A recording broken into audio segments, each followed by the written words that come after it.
Hiya, and welcome back to Wayfinder, the game that teaches us that the lizard people want your pants. What do they do with the pants, anyways? Lug, what do the lizard people do with the pants?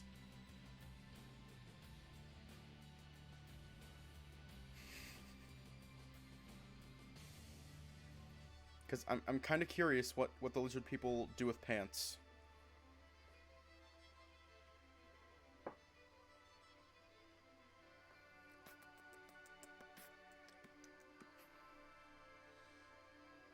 Oh, okay. Anyways, let's just hop right in. Your floor is really cold, and I guess I have nothing to wear on my feet, which is a problem I didn't expect to have for some reason. They make shirts with pants. Oh, shit! Bjorn looks at me with surprise. Oh, yes! I should have thought about that. I'm so used to using magic for things like that. Is there a way to magically store my items? Is this some sort of video game now? I haven't been exposed much to video games, but we do have that as an option if need be. More direct to our needs, I can use creation magic to make you something to protect your feet. Wow. Magic solves all of the problems here, huh? More problems than it causes, but that's not saying much. I take that in. Makes sense that they'd have a similar issue to something in my world. Can you get your Excalibur sword and your crucifix?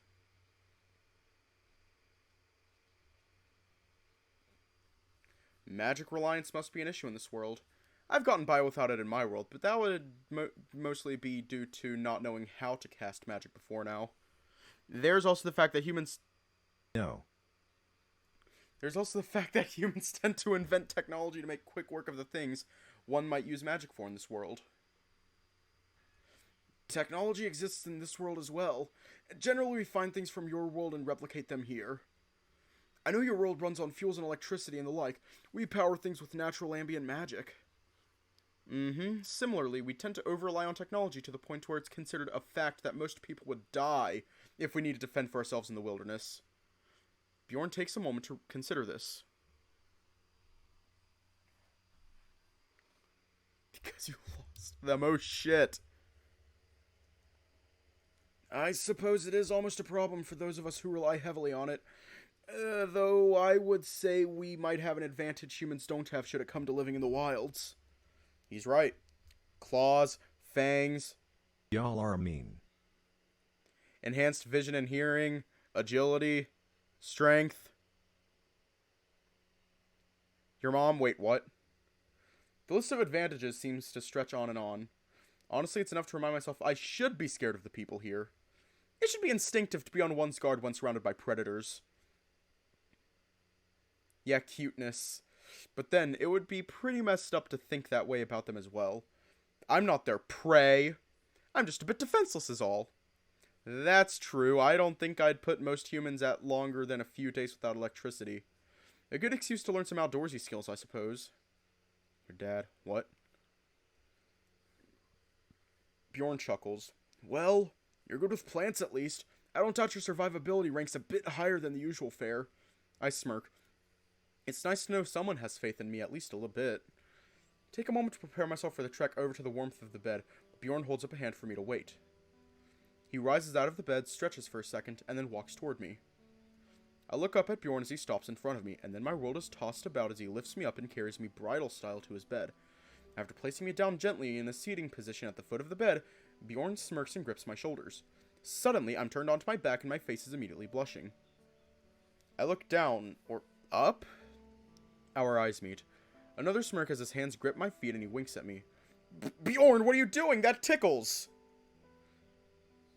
Does Bjorn have a foot fetish?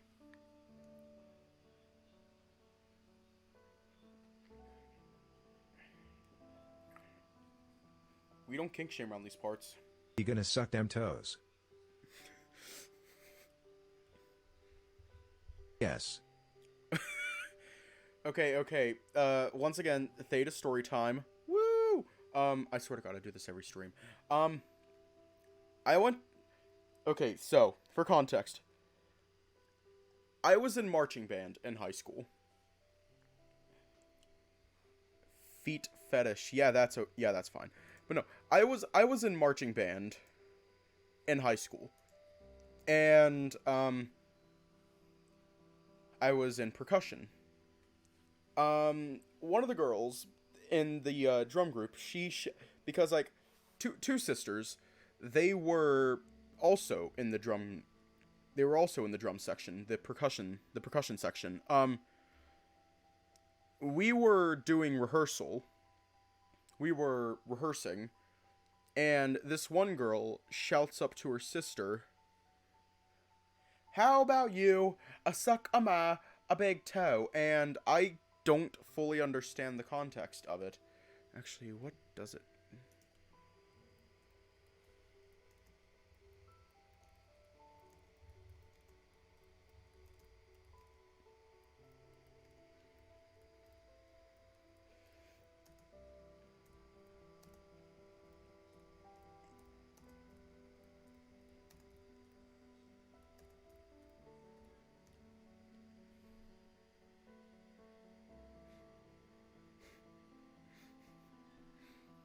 Oh. Oh, she was just telling her sister to fuck off.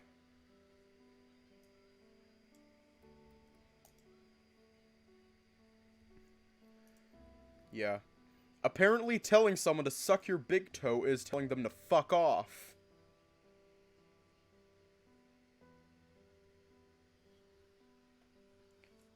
So, as such, Leo Alvarez from Echo, suck my big toe.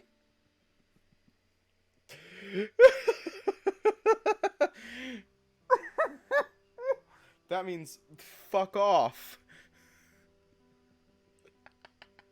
I'm done. His fur caresses the underside of my foot, and I can practically feel each strand dancing along my skin. Trust me, Finn. I do. It's easy to. Okay. I'll try to relax. I feel something tingling in both of my feet, then around them as well. After a few seconds of forcing myself not to squirm and laugh, my feet feel warm. Even more warm than with his hands around them. I see a soft glow around my feet for a few seconds and exclaim in surprise when the glow fades and each foot is covered magically with a very nicely fit sandal. I look to Bjorn again and smile. As he moves away, letting my legs down gently, I stand on the sandals and take a few steps in place. Stylish, sleek, comfortable. Shoes by Bjorn. I chuckle as Bjorn gives me a quizzical stare. I don't take the time to explain glamorous brand commercials and instead motion to the sandals. You could turn this into a business, which wouldn't help with the magical reliance thing, but would turn a profit. Yas. Hang on, let me just... You could turn this into a business, which wouldn't help with the magical reliance thing, but would turn a profit. He tilts his head and seems to reflect on this. Maybe we should pocket that idea for another time. I think it might be helpful for something, but for now we need to make ready for the day. What do you... Curious, I start to ask what he means, but he holds up a hand for me to wait again. Now. All things in time, Finn. My family eats breakfast around this time. Let's head up to the sitting room. Maybe you can meet some of the castle staff. Oh, okay. We make our way up the stairs to start the big day. Chapter 8. Knowing. Bjorn and I are ascending the stairs leading from his room. It's a relatively small spiral stairwell built around a stone pillar. Every dozen steps, there's a small candelabra. All of the candles are practically new. It makes me wonder if someone has recently changed it, but I figure maybe they use magic to keep the candles lit instead. Bjorn did mention magic reliance after all. Probably best to assume something is magic if I can't find an explanation.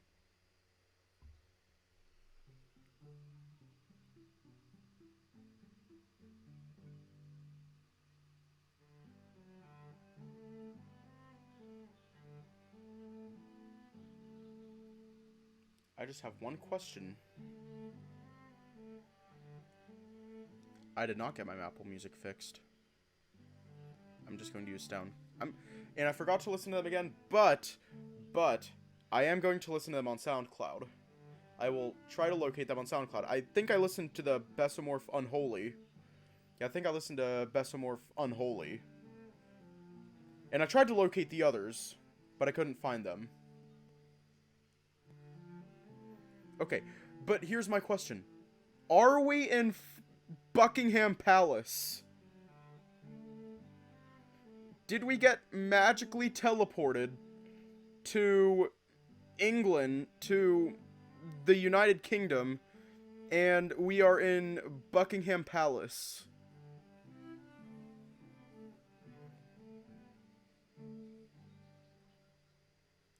No, because I have... Okay, so... No, because I have them bookmarked on my Twitter. We reach the landing and Bjorn smiles at me as I come out behind him. Welcome to Hati Manor.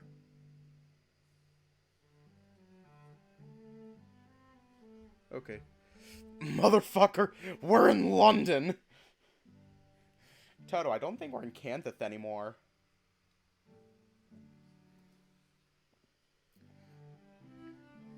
Like, if this was the furry version of the Wizard of Oz, it'll just be all like, Toto, I don't think we're in Canthith anymore. And Toto just, like, stands up. Toto just stands up and is all like, nah, motherfucker. We're in...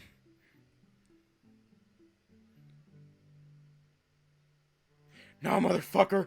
We're in London. He gestures with his arm to the view beyond his frame. I take it all in. Pearlescent alabaster walls shine as if to resemble porcelain and are adorned with ornate oil paintings. The paintings themselves are outlined in intricately crafted gold or silver frames. This looks to be a passing room of sorts, not quite the foyer, but not quite the main hall.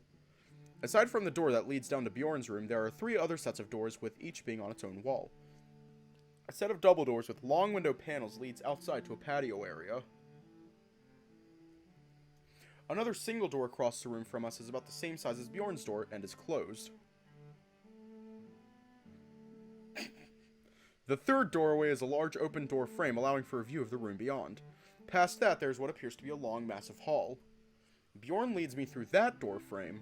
There are various expensive-looking chairs, couches, love seats, etc., aligning the walls of the hall, with plants in actual porcelain vases delicately placed between each sitting area. Some of the sitting areas have coffee tables and others have reading tables, all crafted with wooden frames and topped with granite. I'm the map, I'm the map, I'm the map, I'm the map. Fuck! God, now it's stuck in my head. The fucking map song from Dora the Explorer. Where the map is all like, I'm the map, I'm the map, I'm the map, I'm the map, I'm the map, I'm the map, I'm the map, I'm the map, I'm the map. And then he, like, unfolds, and it's like, oh, Jesus Christ. That motherfucker just turned into Texas Chainsaw Massacre or something. I think that's the guy. Yeah, I think that's the guy. The guy who, like, ripped people's skin off. Wait, hang on. Hang on. I gotta do some Google real quick. I'm going to show you all some Google. Leatherface. Oh shit. The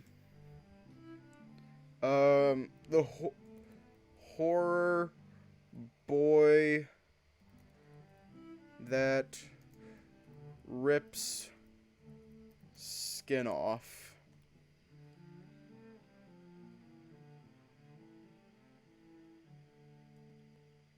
Leatherface.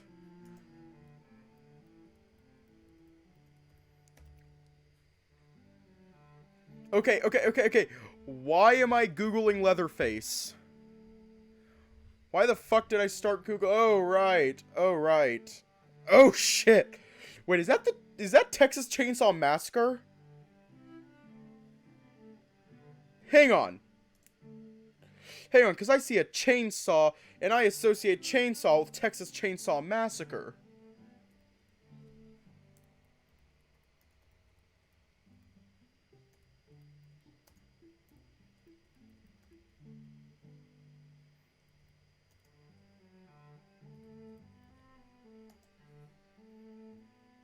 Fuck!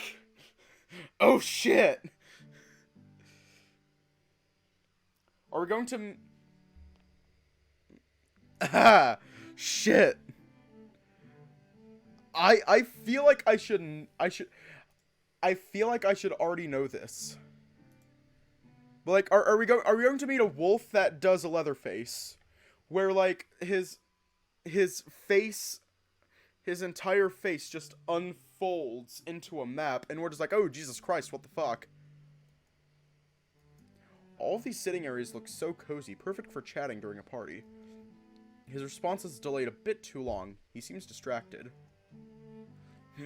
Oh yes, my family sometimes hosts guests from across the Ironwood, and so we need to have, quite a few of them.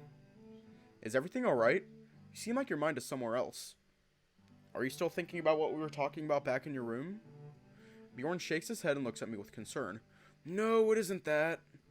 Bjorn leans in toward me and puts a finger over my mouth. I feel my cheeks bloom red. I should have warned you, but please, try not to speak about the things we talked about in my bedroom while outside of it. I nod. Bjorn looks up and I follow his gaze to see a landing on the next story up which overlooks this part of the hall. There's a woven woman and man talking with one another silently and either pretending not to notice us, or just engaging in their conversation very deeply. The woman has light brown fur and is dressed with an intricate long red dress adorned with various sashes and a matching shawl. She is leaning in the banister but is turning her head away from us. The man has black fur and I can see his golden eyes from this angle. He's dressed in a pair of black pants and a black dress shirt. He has a white coat on with a coat tail and a red rose in his pocket. They look like a couple from one of those old black and white movies. The lady is just missing a large hat and a cigarette holder, and the gentleman is missing a cigar and a fedora. Bjorn puts his paw hand on my upper back, guiding me to walk along with him. You never know who may be listening. Was that a couple bad news? I notice him once again. Bjorn doesn't explain further, and we just walk along until we're out of the hall. He doesn't want to talk about them? Could those two be his parents? Remember him telling me they spent a lot of time traveling and didn't take much interest in him or his brother. Oh, okay. I understand. I think. We make our way along a bit more. Bjorn finally stops us just outside the double doors to the next room.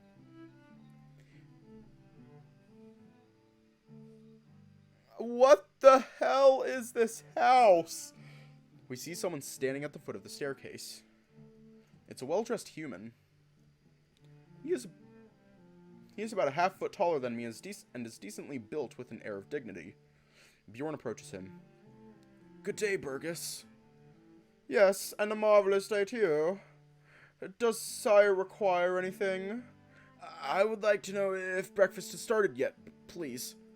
The man looks back and forth between me and Bjorn. He seems to be contemplating something, but answers nonetheless. The breakfast shall start in approximately a half hour, Sir Bjorn. It's going to be the embarrassed Bjorn section. Oh, shit. Very good, thank you. Bjorn looks set to walk away, but I remain. I know it's a bit awkward for him to do his usual royal thing in front of me, but he's forgotten politeness in his anxiety. Hello, my name is Finn. Pleased to meet you. I reach out my hand for a handshake, but the man bows his head instead. Greetings, my name is Burgess. I am esteemed to be in your presence, Finder. I withdraw my hand slowly and smile. That's very kind of you to say. I'm humbled. Please call me Finn. Very well, Sir Finn. Why did I give him a Snape voice? Just like, Harry Potter? But like higher pitches, like, very well, Sir Finn. Harry Potter. It's Leviosa. Not Leviosa. It's not Leviosa, it's Leviosa, Sir Finn. I see Bjorn inching his way toward the opposite side of the staircase, and he seems to want to move away from this man. I reach out to him with magic. Bjorn, could we stay and chat for a moment? Or would that make you uncomfortable? It's okay to talk. It's just, he watched me grow up, and I'm worried. I see. This man is a goldmine of embarrassing Bjorn stories. Oops. I meant to think that to myself, but accidentally said it to Bjorn. Bjorn visibly winces. Levio, shut the fuck up. I'll say it however I want. Period. Bjorn visibly winces. I'm curious to ask Burgess about Bjorn, but it seems like it might make Bjorn uncomfortable, at least to start with. But he knows this man, so if I keep away from topics that might cause embarrassment, maybe this won't be so bad. What should I ask about?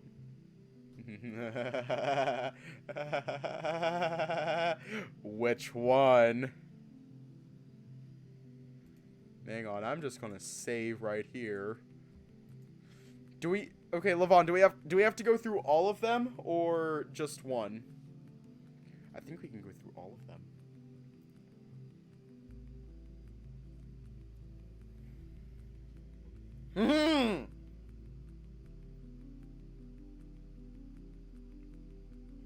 Haha! Bjorn as a baby. I decided to ask about baby Bjorn. I'm sure this will cause a bit of embarrassment, but it's too tempting not to. Baby Bjorn must have been so adorable. Oh, the cutest. You haven't truly lived until you've held a 7-pound fluffy wolf giant baby while he dreamt. Bjorn blushes. Aw, that sounds so cute. Putting the sleepyhead to bed was always a dream as well. He never fussed like his brother James did. I look to Bjorn and hold my hands together to my heart, awing him. He looks like he's gonna burst into flames. I'll be a good sport. Just know that when I meet your mother, you're going to get it as bad as you gave. Oh, do I dare tread any further? What should I ask about? We will tread further. I want to ask about Bjorn as a child. I think this might be a little embarrassing to him. But I'm so curious. I wonder what shenanigans Bjorn got up to as a kid. How was Bjorn as a kid? You don't need to answer that. Nonsense, sire. I love speaking about my time watching you grow. Let's see. Sir Bjorn once got into the paints in the art room. No! I remember this! I chuckle, knowing this can only lead to chaos. He spilled red paint all over the carpet while trying to paint a picture of his parents, and got scared and ran away. By the time anyone had caught on to what happened, he had already ran throughout the upstairs of the manor looking for somewhere to hide. Burgess chuckles villainously. Sir Bjorn made a trail of red footprints. Emotional damage! Which was very kind of him to leave for us to find him. Bjorn pinches his eyebrows. What should I ask about? I decided to ask about Bjorn as a teenager. It would probably embarrass him a small bit. I wonder if he had a rebellious phase or if he was about the same. So, how was Bjorn as a teenager? Any stories about... Nope. Sir Bjorn, they were... Nope! I understand. Well, that's something you'll just have to talk about with yourself, Sir Bjorn. I won't cross that line again, Bjorn, sorry. It's alright, Finn. Thank you for respecting that boundary. Bjorn's face is red with nervousness, and thankfully not a hint of anger. I brush his elbow with my hand, and he smiles at me. What should I ask about?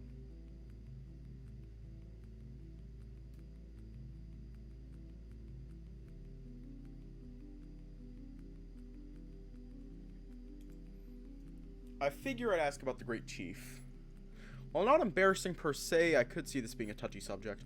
I don't want to upset Bjorn, however, so I try to be tactful. So, were you and the Great Chief close? That man saved me when I was so young, I couldn't have even properly asked for it. Uncle saved Burgess from a fire in the nearby village, dove into the inferno with no regard for his own safety. That's just the kind of man he was. Indeed. At first, he simply allowed me to stay on the manor grounds with the waitstaff taking care of me, but after a few weeks, he came to see me personally and introduced me to his family as his ward. When I was older, I wanted to give back to the man who raised me, and so I took up as many tasks as I could. I smile. It's nice to hear that the Great Chief was at least a decent person. I'll try to put someone in that position that is a decent person as well. Burgess smiles at me. That's all we can hope for. What should I ask about? I want to know more about humans in this world. This topic doesn't seem like it'll embarrass Bjorn at all. I wasn't exactly told that humans were here, and it was easy to assume otherwise. So, I wasn't exactly expecting to see another human here. How rare are humans here, if that's okay to ask? Burgess chuckles. Well, most of the humans in these lands are around this region. It's warmer here, and so we tend to live within any of the haughty villages nearby. Bjorn, didn't you tell your friend here anything? Yes, I did, honest. Bjorn scratches his head. But of course some things don't come to mind when you're on the spot. Burgess and I chuckle. What should I ask about? I want to ask about Burgess himself. This shouldn't be an embarrassing topic for Bjorn. I'm curious what he does for the haughty wolves and how he came to be here. So, you helped raise Bjorn. I don't suppose you have more free time now that he's a full-grown adult? Burgess looks at me quizzically. You're curious about me? Well, yes. What do you do around the castle aside from your duties? Sometimes I help Sir Bjorn tend to his plants out in the gardens.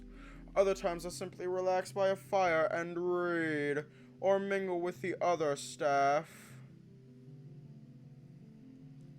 He leans in close and whispers.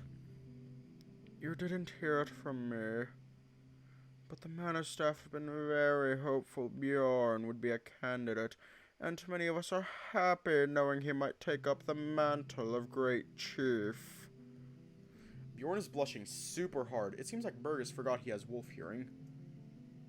What should I ask about? Yeah.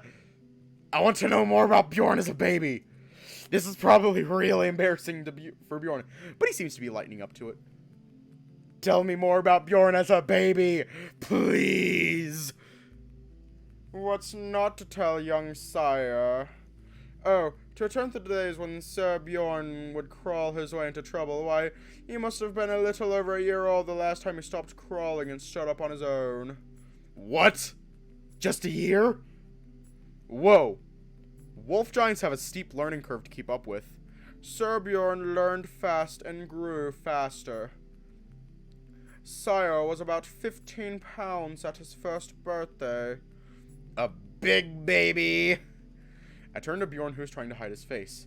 So that's how you turned into such a gentle giant. Kill me now!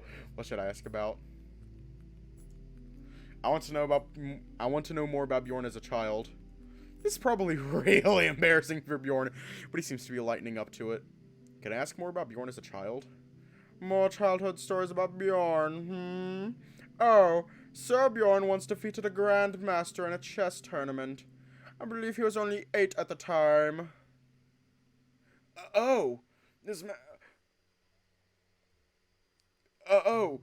This memory isn't that embarrassing at all. Of course, now that you're old enough, I can tell that it also came to light that your opponent was actually a stand-in who had lost to the man you were supposed to face.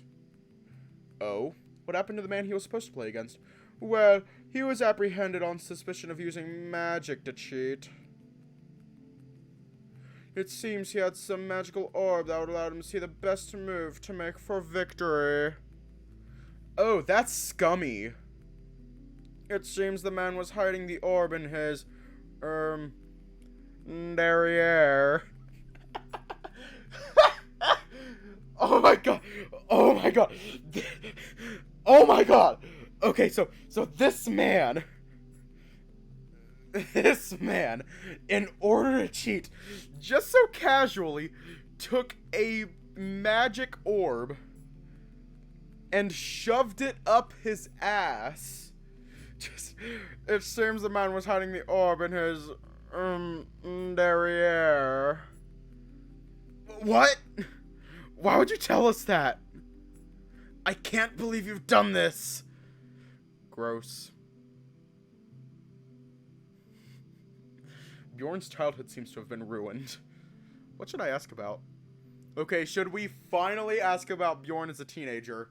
Actually, I'm going to do a magic trick.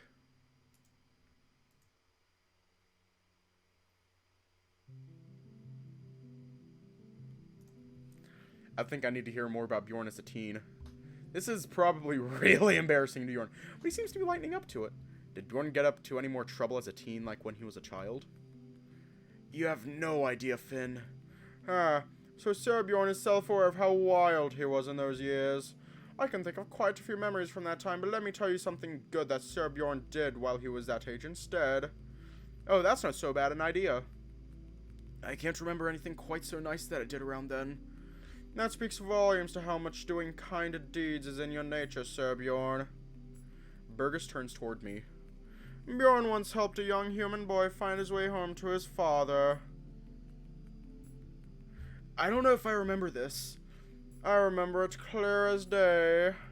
We were visiting a nearby village with the great chief and his consort at the time. Oh, was that Uncle Karhu's friend, Hrafen? Yes, Hrafen. Rest his soul. It was a sad day when he was taken from us so prematurely. Uncle was never the same after that. I'm sorry that happened. So what happened with the boy you saved? Well, the boy had been running away from home for some reason that sounded like he just wanted to avoid being a kid. Ugh, his parents probably wanted him to brush his teeth. The travesty. Quite. As the closest other village was several miles away, Sir Bjorn realized the boy must have been from that village. Oh, I remember now! We went around to every door together, and I finally found his parents outside his house looking for him. That's cute. I'm glad you ended up being there. What should I ask about? Should we ask about Bjorn's brother?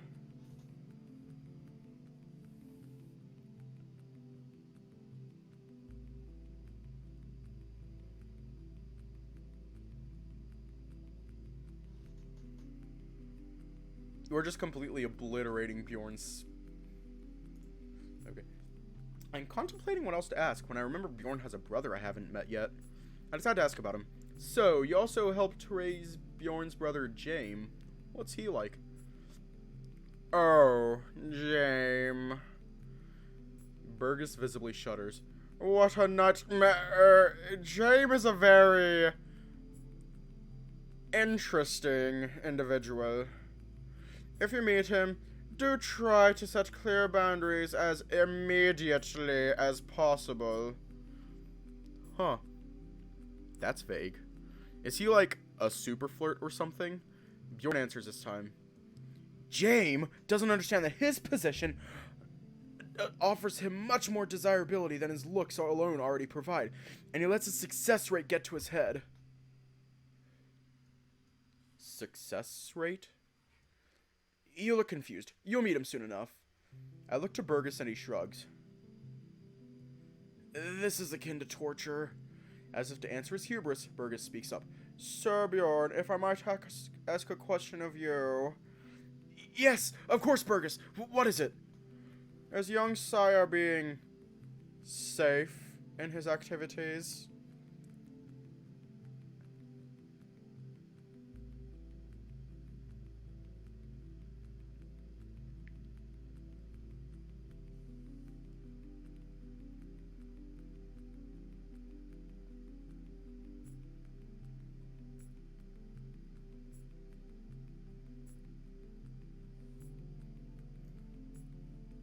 I beg your pardon?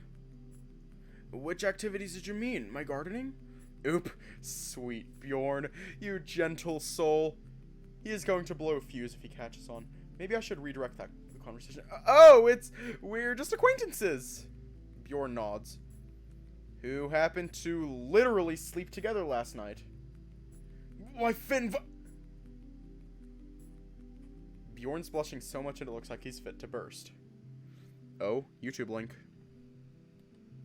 Mr. Owl, how many licks does it take to get to the center of your tootsies? Oh?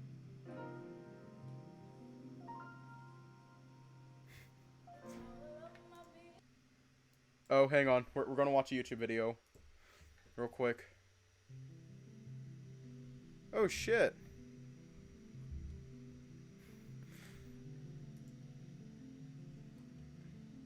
You know, I'm turning on display capture and disabling audio real quick. And let's watch this.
hands, everybody. Yeah. Yeah. That was the greatest thing I have ever seen. That was the greatest thing I've ever seen. That is going to live rent-free in my head for the next year. Bjorn's blushing so much and it looks like he's fit to burst. I chuckle and Burgess also seems to be enjoying this. I nudge Bjorn and he turns his gaze toward me. Bjorn? You alright there? Yes! Is it over? Huh. Well, that is very interesting. He lets out another nervous chuckle. I don't think I can be more embarrassed than I am right now. Is that a challenge? You should know the monster you have created. Please, Finn, I'm begging you. Burgess and I laugh. I turn to Burgess and shake his hand. It was an absolute blast, Burgess. We'll have to do this again sometime. I concur, young sire. Sir Bjorn, please do bring Sir Finn around more often. I smile and walk away with Bjorn as he holds a paw hand over his muzzle to cover his blush.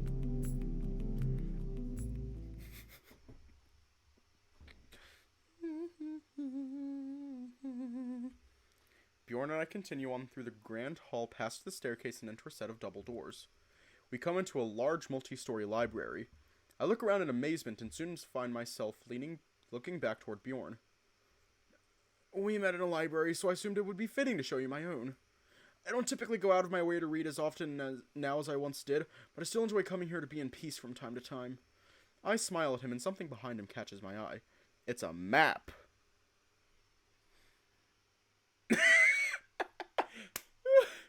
Jotunheim, the Ironwood, is literally the fucking UK.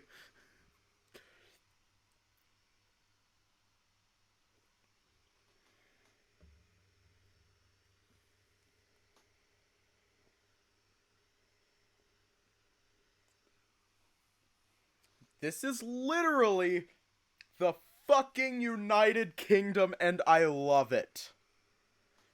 I love this.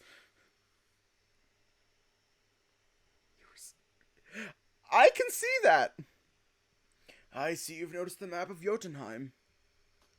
The world at large is much more than this, I should say. These are just the lands we've managed to reach in maps so far. However, some of the lands are home to the worst kinds of beings one could encounter. Landlords? Bjorn chuckles and shakes his head. Unnaturals. Unnaturals? What are those? Bjorn looks a bit uncomfortable now and shifts a bit. Finn, I think we should have mentioned this before when we were on the garden rooftops. Bjorn is Irish. Oh. Wolf giants and fairies like the pixies aren't the only beings around here in Jotunheim.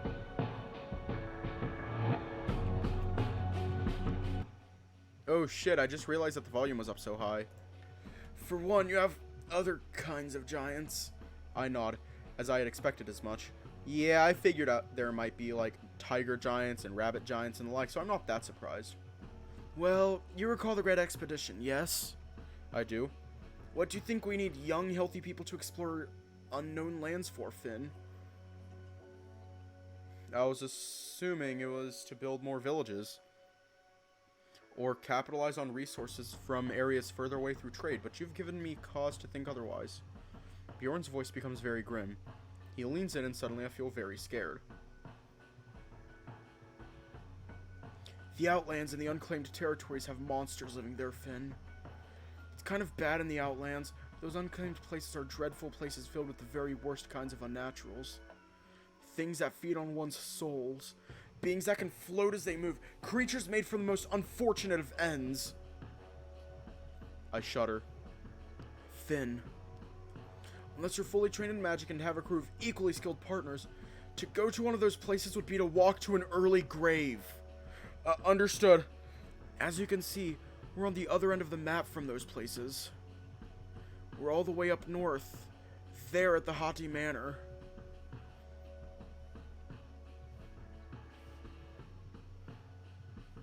I see Hati Manor on what looks like a base shaped like a wolf's mouth opening.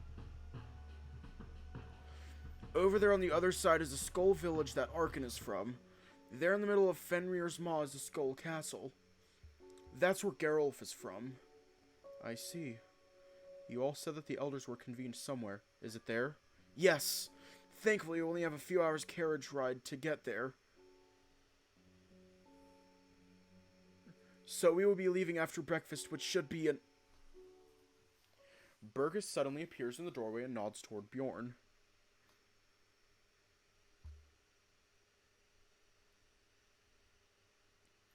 Right this second, it seems. Great. I'm kind of hungry.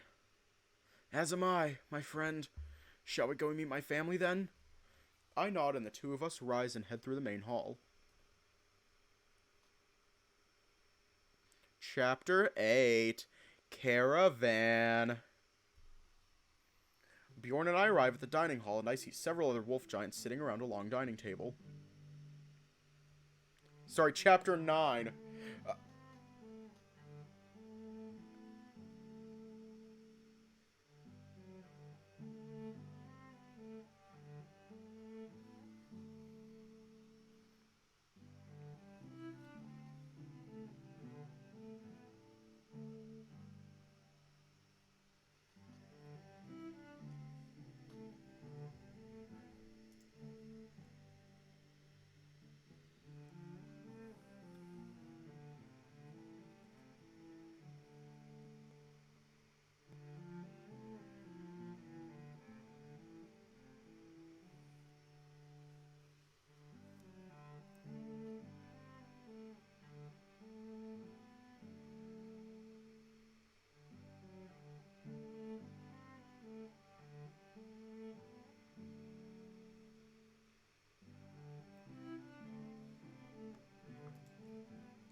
Awooga.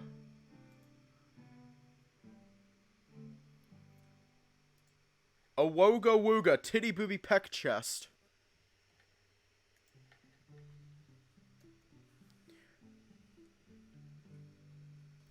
The only two seats available are at the head of the table and between two male wolf giants. The older of the two see us entering and motions for Bjorn to take the seat at the head of the table. Much to my companion's surprise. Hang on, I'm going to check something real quick.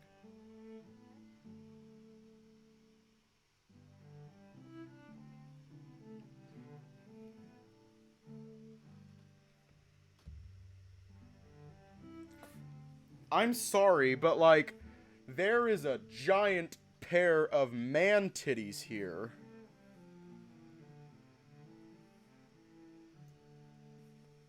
I nervously move toward the table and take the seat between the two male wolf giants.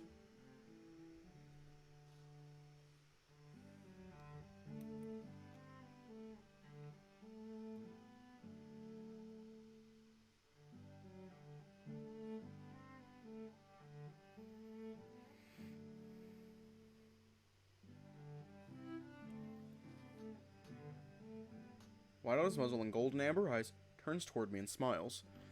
His pearly white fangs delicately contrast his fur, and I feel my heart race as I realize just how big the muzzle that is only a few feet away from me really is. I blush and feel myself sinking into my seat.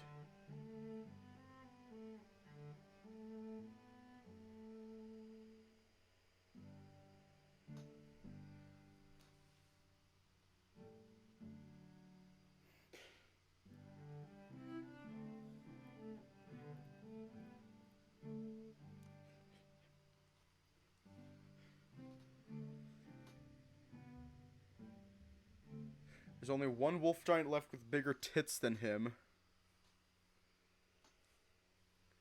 I blush and feel myself sinking into my seat. Hello, my name is Finn.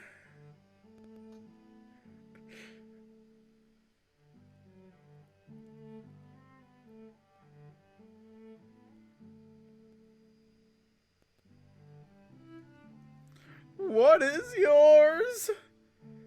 You can call me James Bright Eyes. Hiya. Hang on, let me just... You can call me James Bright Eyes. James? Oh, Bjorn's brother. The one with the success rate boosting his ego. It seems he's flirting with me. I see Bjorn squirming in his seat, and I know I shouldn't, but I think I want to flirt back. Not because I'm into it, of course. I just want to see if James' bite is as good as his bark. Before that, though, I turn to my right to greet the older wolf giant and, or what I assume, is his wife, who is sitting across the table from him. I notice there are no other chairs on that side of the table. Then I realize it's the same wolf giant couple I saw on the upper landing earlier. Hello, it's nice to meet you. Hail, human. Charmed, I'm sure. Neither of them seem to be very interested in eye contact, or even in being here at all. Bjorn speaks up. Mother, father, please. The Finder came all the way here from his world. The least you can do is introduce yourselves. They both perk up at this. The Finder, you say? You don't mean to suggest you not only managed to become a candidate, but now you are also in the Finder's favor? Bjorn looks hurt, and I don't blame him. Simply preposterous, all of it! James should have been the candidate. It would just be a waste. The older wolf giantess holds her tongue, seemingly at the sight of James, who is staring daggers at her when I turn toward him. He speaks up for Bjorn. Bjorn got the position fair and square. Oh.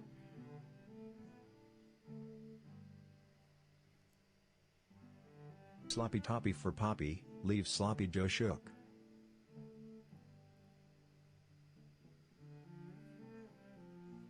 Bjorn got the position fair and square. James, I understand you both, really, I do. We all want to be able to stay in our home and keep our way of living. But it's in Bjorn's hands now, and he's plenty capable, so be respectful. Hiya. Bjorn looks at James with relief, and I hear the older wolf giant to my right clear his throat. Yes, well, in any case, we'll just have to make do. Finder. You can call me Esbjorn. I think I got that. I think I said that right.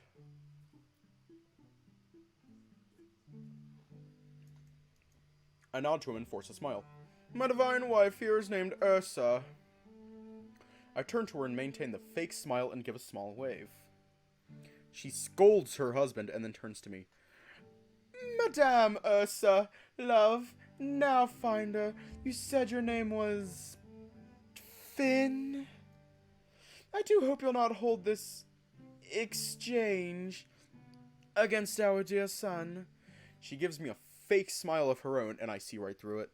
Of course I won't, Madame Ursa. Don't you worry.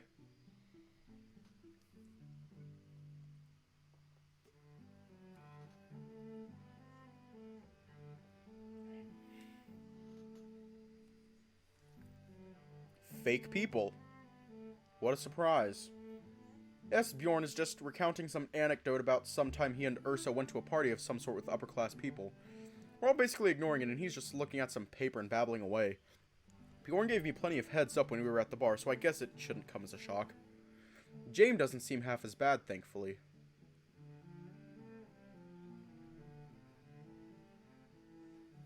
Oh? What's this?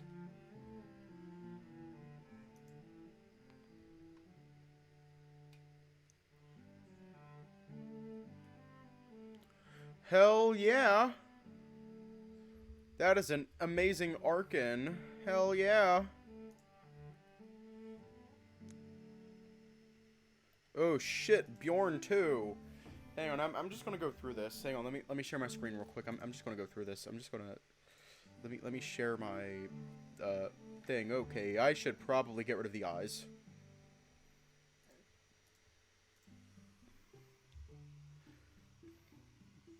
Okay, and what is going on here?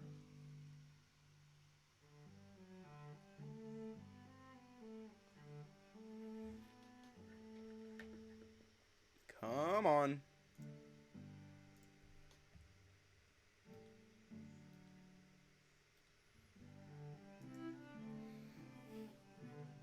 Come on, laptop. Let's cheer on the laptop. It's doing its best.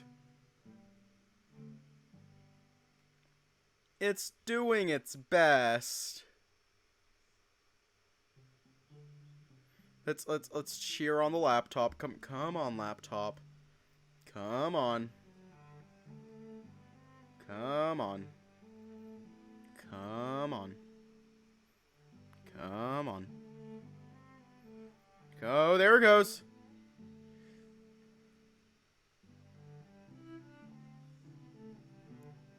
That is amazing Arkin.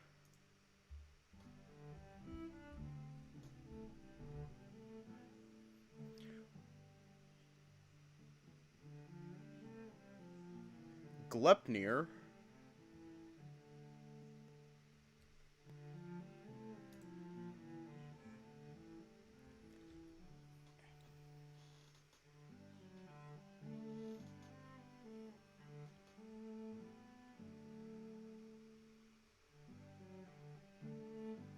Oh, okay.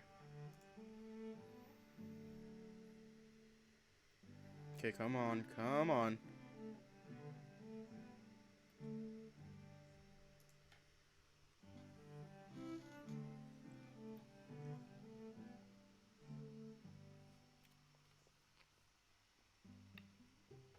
My laptop is screaming at me right now. Like, literally, like, let me move my microphone closer to it. I feel like you can hear the screaming. Like, I can hear my laptop screaming at me right now. Come on. Come on, laptop. Come on. Come on.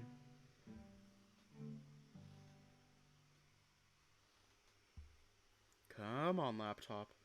Come on. Come on. Come on. That's the funny thing. It can't. While I was doing something with Wolfmen, my laptop fucking blue screened. I probably should not have upgraded to Windows 11 because this thing was designed for Windows 10.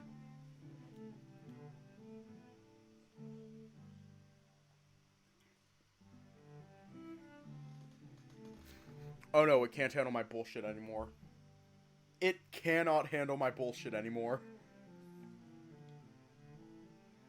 It cannot. Like, okay. To give you an idea, let me open up File Explorer. And I feel like I am going to get yelled at. That is how much storage space I have available. 31.5 gigabytes out of a 256 gigabyte drive. That is how much storage space is left on my laptop.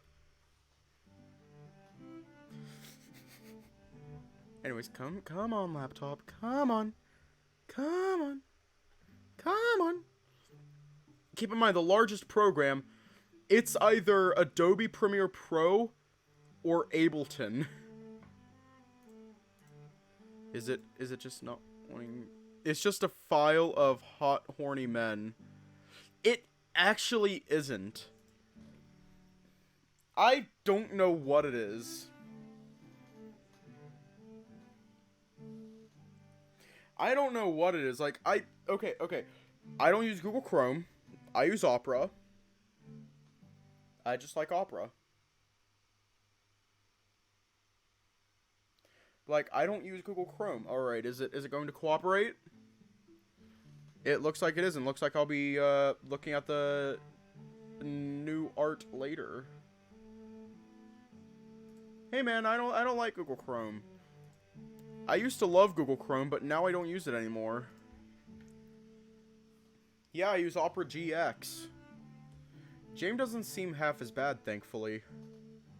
I look toward him, and when our eyes meet, I smile. Well, bright eyes, you gonna eat? I had completely forgotten all about the large breakfast assorted all around the table. I chuckle and look at everything, unsure of where to start. Seemingly sensing this, James gives me a rundown of everything in view. We got all our usual suspects here. Roasted potatoes, grilled tomatoes, crispy bacon, and rashers. My personal favorite, bright eyes.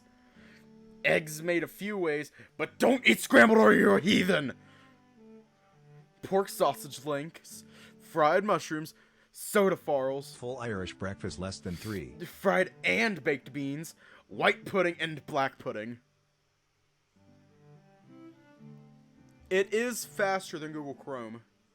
I also love scrambled eggs, but I like how it just... Eggs made a few ways, but don't eat scrambled or you're a heathen. Pork sausage links. Hey, what was that about scrambled eggs?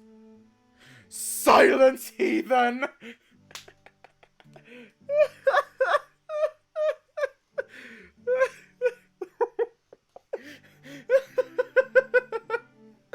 I fucking love James. I have to say, I love James' energy. It's just, silence, heathen! The both of them laugh and I can't help but smirk. At least they get along, even if things seem a bit rocky. Well, in any event, feel free to ask for anything not in reach. I gotcha. I smile and nod, thanking James as I start to fill up my plate with a good amount of food. I've had a lot of this before at the pub near my home, and it's always so filling.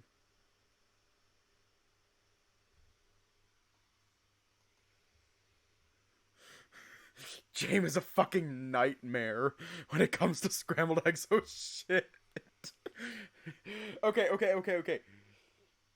James reminds me so much of my older brother. He reminds me so much of him.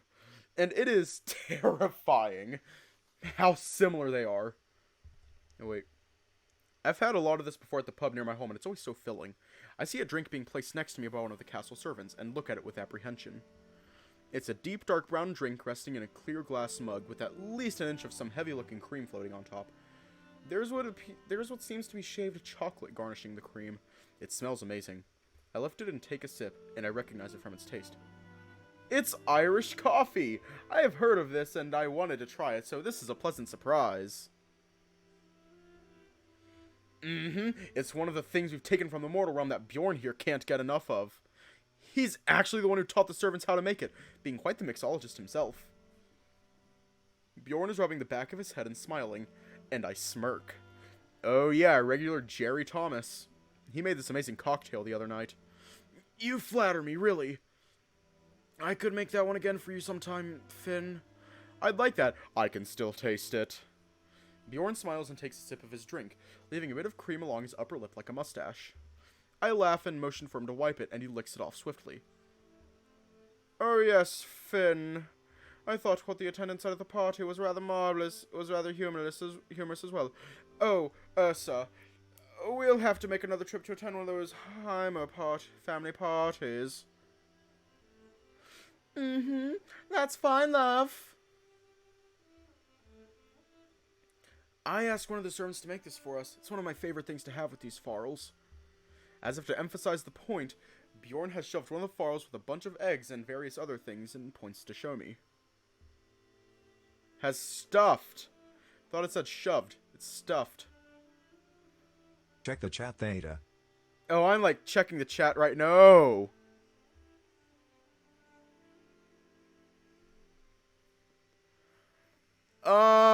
Yeah, I guess that's allowed. Okay, I feel like I feel like chat, like the chat thing, I feel like it's pretty lenient. I feel like it's very lenient. Oh, this looks like a challenge, brother. Mayhaps it is, brother. As Esbjorn is talking to Ursa or himself, The brothers are both filling a farl to the brim with as much of the breakfast items as they can. James finishes his farl in 2 bites and then chugs his drink in about 4 seconds. I stare in amazement and look at Bjorn for his rebuttal. Do you call that a challenge? Bjorn finishes his farl in a single bite and washes it down with a drink in less than 3 seconds.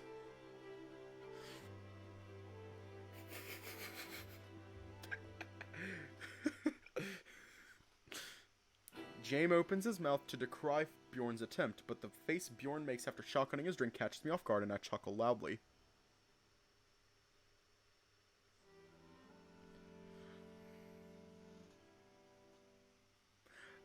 Oh, Finn, you thought that anecdote was funny? A man of taste, I see. I turn to him and smile. I hadn't been listening, and he's just been talking for the last few minutes. Yep, sure did, sir. Has Madame Ursa heard that one? Oh, yes, I know all about it. Of course I do. Of course you do, dear. Bjorn continues to babble on, looking at her, and I turn to see Bjorn and James giving me the most amusing expressions I've ever seen. He got out of one of Father's chats without even trying. Threw the conversation aside like a professional. Oh, I smile nervously. Both of them are watching me now, and I feel the heat of their collective gaze. I guess I didn't realize it before. I mean, having just met James, of course his golden amber eyes are striking. But Bjorn's topaz eyes are so piercing and warm. Both brothers are very similar now that I'm looking at them. Bjorn seems a bit shorter. And his fur is more dark brown to the point where it rusts in sunlight.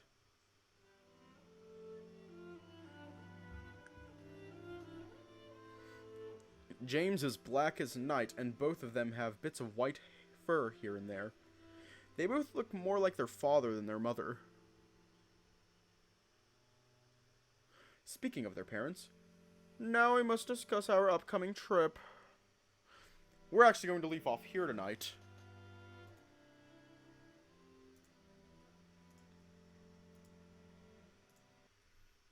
I fucking love James. I fucking love him. He's just...